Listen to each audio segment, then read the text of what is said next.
এই যে একটা লোক নাম হলো মির্জা আব্বাস, সে কোন দল করে আমার এটা দেখার নাই। সেই মির্জা আব্বাস বলেছে বিদেশ যারা থাকে তাদের জন্মের দোষ আছে, কারণ আমার ছেলে বিদেশ থাকে। আমি একজন আলেম মানুষ, আমি আমার ছেলে বিদেশ গেছে, উনি যখন বলছে যে তারা বিদেশ থাকে তাদের জন্মের দোষ আছে, তখন আমার কলজায় লাগছে। আমি চিন্তা করলাম আমি আলেম মানুষ, আমি যখন বউকে বিয়ে করে আনছি তখন আমার বউকে আমি প্যাকেট করছি, কারণ আমার বউকে কেউ দেখে। আর যখন জন্ম দিতে গেছি তখন দোয়া কালাম যা আছে শরীয়ত অনুযায়ী সেই দোয়া কালাম করে কাম শুরু করছি, সওয়াল জন্মাছি সেইভাবে। তাহলে আমি চিন্তা করলাম আমার ছেলেকে আমি জন্ম দিছি, আমি সঠিক পথে সঠিক কায়দায় দোয়া কালাম পড়ে জন্ম দিছি। আমি বলতে চাই যে আব্বাস আমার সন্দেহ হয় তোমার জন্ম নিয়ে তোমার জন্মের মধ্যে ভেজাল আছে। দোষ আমাদের বিদেশি ছেলে যতগুলি বাংলাদেশ থেকে গেছে, লক্ষ লক্ষ যুবকেরা নিজের মাকে রেখে, বাবা রেখে, মিয়া রেখে, বউ রেখে বিদেশ যাওয়ার টাকা যদি না দিত বাংলাদেশ ফকির হয়ে যেত। আর তাদেরকে তোমার মধ্যে মির্জা আব্বাস বললে তাদের জন্ম দিছে দোষ আছে। আমার মনে হয় তোর তো জন্মের দোষ আছে, তুই যেগুলো জন্ম দিছ ওগুলোর ভিতরে ভেজাল আছে। তুমি আমাকে বলছো আমাদের ছেলে হয়েছে বিদেশে, জন্মতে দোষ আছে, আমাদের জন্ম দোষ নাই, দোয়া কালাম পরেও জন্ম দিছি। তুই দোয়াও জানিস না, তোর মাও পড়ে নাই, তোর বাপও পড়ে নাই, তুই যেগুলো জন্ম দিছিস ওইগুলো হলো কথা। মা প্রেকে কথা বলো, মা প্রেকে কথা বলো। জন্মের তোর দোষ, তাদের ছেলেরা বিদেশ গেছে, যে সন্তানরা বিদেশ গেছে ওদের জন্মের দোষ নাই, তোর জন্মের দোষ আছে দেখে তুই এত বড় কথা বলছিস।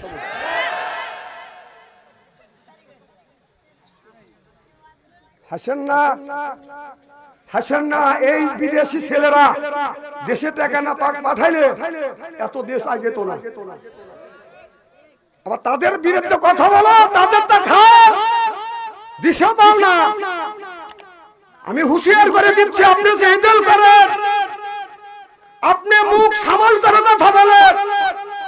যদি প্রবাসী ছেলেরা তাদের গার্জিয়ানরা যদি খাবে তুই রাস্তায় না পড়তাম রাখতে পারবি না। চিন্তা করতে কিনা আমার সামনে জুতো দিয়ে বেঁচবো।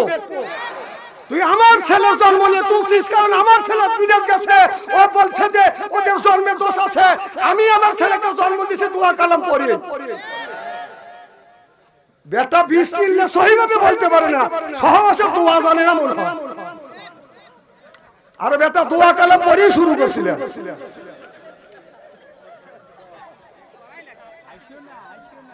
হাসতেছেন, আমার এই জায়গা লাগছে যারা তাদের সন্তানরা বিদেশ গেছে, মা কলিজা লাগছে, বাবার কলিজা লাগছে। তুই বলার কে? মির্জা আব্বাস, মির্জা আব্বাস। হ্যাঁ, কি দেওয়া দিতে হবে জোরে বলেন, কি দিয়ে? শোন তার পাবলিক কি কর, ওর পক্ষ নিয়ে যে দালালি করে আসবে ওকে স্যান্ডেল দেবে। আজকে কি ভাই কথা খারাপ লাগতেছে নাকি? অন্যায় করবে, অন্যায় প্রতিবাদ করতে হবে, এটা অন্যায়, এটা করা যাবে না, এটা নেই। ন্যায়ের পক্ষে কথা বলতে গেলে জেল খাটা দরকার হলে জেল খাটবো, জরিমানা দেওয়ার দরকার হলে জরিমানা দিব, প্রয়োজন হলে ফাঁসির মঞ্চ আনবো, বাতিলের সামনে আপোষ নাই।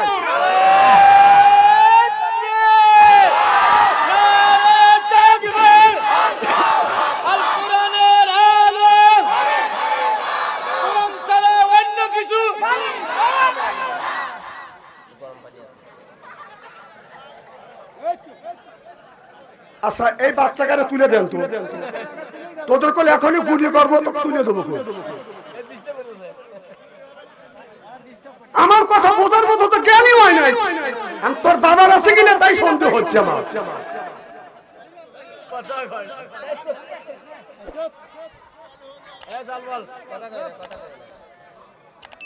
মারহাবা, জিকির করুন লা ইলাহা।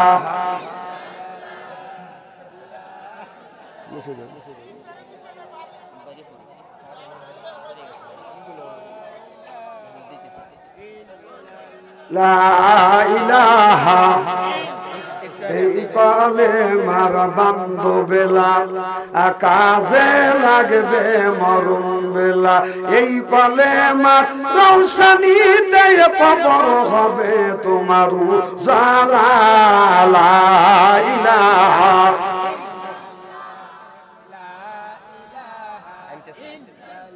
লা ইলাহা ইল্লাল্লাহু মুহাম্মাদুর রাসূলুল্লাহ সাল্লাল্লাহু আলাইহি ওয়াসাল্লাম। আমার ভাইরা আমি বলতেছিলাম ইয়া বানি আদম কদ আনজালনা আলাইকুম লিবাসা, তোমরা পর্দা করো এই কথা কার? তাহলে পর্দার কথা আল্লাহ কোরআনের মধ্যে বাজান বলেছে। ও বাজান তাহলে আমাদের পর্দা করতে হবে। দেখেন না বাজান, আমি যখন ছোট্ট ছিলাম আমি একদিন বসে বসে চিন্তা করলাম একটা, তখন তো বাজান আজকে থেকে 25-30 বছর আগেকার ঘটনা। ও বাজান ওই সময় মাসি ছিল বাজান, মশার অত্যাচার ছিল। আমি লক্ষ্য করে দেখলাম বাজান তখন তো এইরকম বাজান কয়েলও ছিল না, এইরকম ফ্যানও ছিল না, কি কান ছিল, বিদ্যুৎ ছিল না। শহরে আছে, আমাদের সময় পাইনি, এই ঈদে নেই।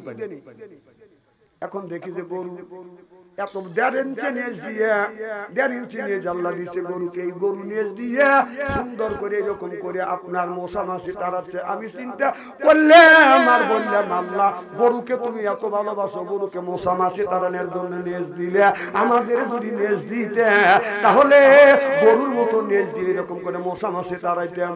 কথা বুঝতেছেন না? আবার আমি চিন্তা করলাম মশা মাছি তাড়ানোর উদ্দেশ্য যদি হয়তো তার জন্যই যদি নেজ দিত, নেজটা মিডল পয়েন্টে দিত, মিডল পয়েন্টে দিলে এইরকম করে খালি গুড় হইতো। কথা বোঝে না কেন? সাইটে দিলে কেন? এখন ছাগলের দিকে বাজান চা দেখে, ছাগলের হলো 4 ইঞ্চি নেজ। এই 4 ইঞ্চি নেজ দিয়ে ছাগল আপনার কিভাবে আপনার এইরকম করে মশা মাছি তাড়াইবে?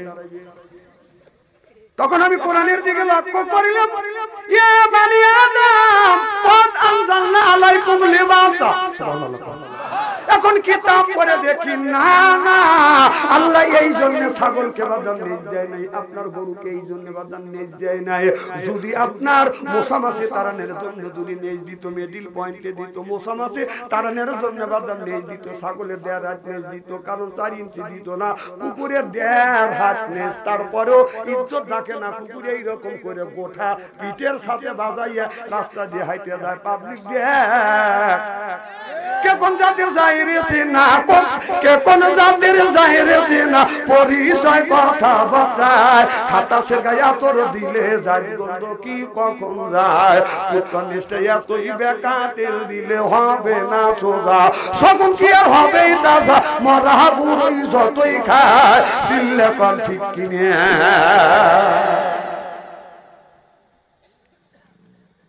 আমার ভাইরা পান খাবে কারাবা, এই পান আনা মানে আমার ওয়াজ নষ্ট করা লাগে। এই পান আনতে বলছে কেরা? হ্যাঁ, এই যে পান খাবেনি আমার ওয়াজ বাদ দিবি না, না পান খাওয়ার নিশায় আমার ওয়াজটা মগজের মধ্যে ঢুকে গেল। কারণ আমি তো ওয়াজ করতে আমি ঘামতেছি, বাচ্চা তো মুখস্থ করে আসলে।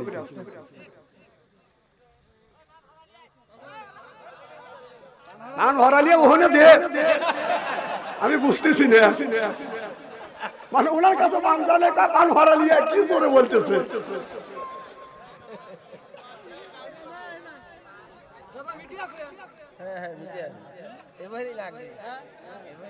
আমার ভাইরা আমার ভালো করে লক্ষ্য করে শোনো, এদিক টাকা তাফসীরটা শুনেন। আমি চিন্তা করলাম আল্লাহ যদি তাই দিত আপনার নেজটা যদি বাদাম নেজ দিয়ে যদি মশা মাছি তাড়াইতো, কিন্তু ছোট নেজ দিত না। আমি লক্ষ্য করে দেখলাম বকরি যখন পোশাক করতে বসে নেজ দিয়ে সাপোর্ট করে এরপরে আপনার জামিয়ে দিয়ে বসে। গরু যখন পোশাক করে দেখা যায় গরুর মাজাটা নিচের দিকে দেয়, আর আমাদের দেশের মেয়েরা আছে শরীর যদি বাজার হয় হাই পায়, পুরান কাপড়ের কাপড় নাই পায়, পরে হাই হিল করতেছে, কিলকিল ঠোঁটে লাগা লটকে বিষ দুবো করে দেয়, শীষ এরপরে বোরখা ছাড়া চলে, পেটো খালি পিঠো খালি। আমি হিসাব করে দেখলাম এই মেয়েটা 1 নম্বর শয়তানের শালি। যুবকেরা দেয় হাতে তালি চেনে না অলি বলি